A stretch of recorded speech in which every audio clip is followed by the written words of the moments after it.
What happens when you take a familiar concept and put him up against demons and gargoyles in one giant big war? Well, that's I, Frankenstein. Thomas Reviews.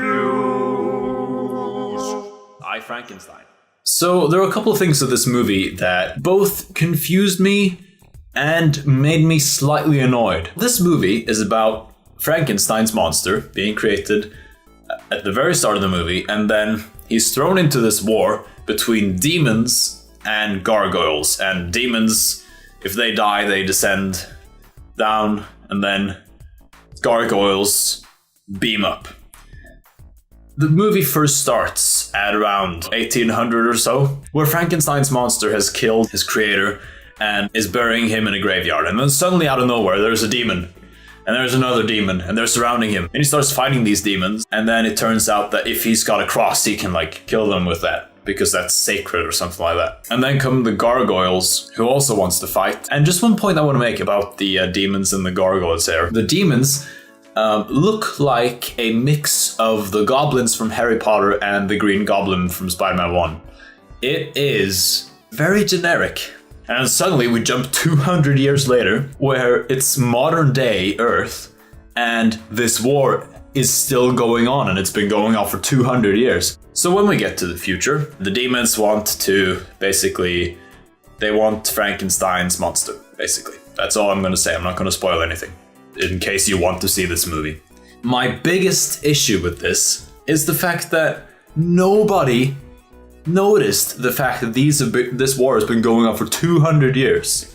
Now, in this day and age, there are security cameras everywhere. There are people everywhere because we live like this. So when the demons die, they burst into a fiery ball and then they crash down into the ground. And when the gargoyles die, they descend up into the sky with a giant beam of light that just completely lights up the whole sky. And I'm thinking, okay, if there's a giant beam right up into the sky, someone should notice, shouldn't they?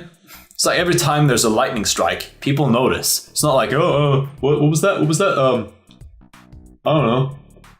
Was that lightning? Because I just imagine the people in this movie going, "Oh, Dad, look over there. There's a giant beam of light or something." No, that's nothing. That's just a spotlight. Nothing to worry about. It's just no. But Dad, they're the fireballs. Just no. Don't worry about it. The dialogue in the script is just poor. It feels very artificial, and they've got no real character.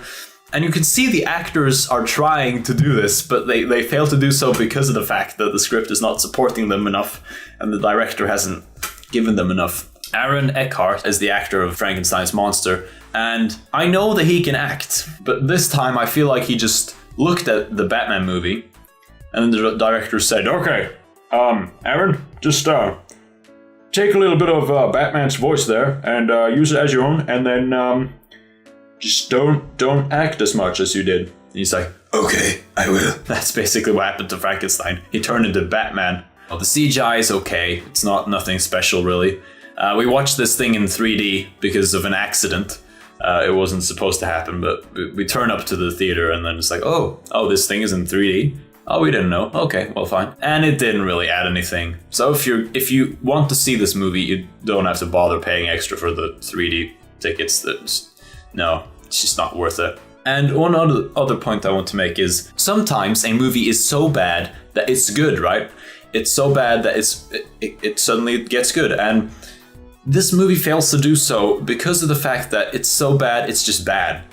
I found myself sitting there many times, just staring into the ground a little bit, just waiting for the movie to finish. Near the end, I was like, come on, when is this thing gonna end?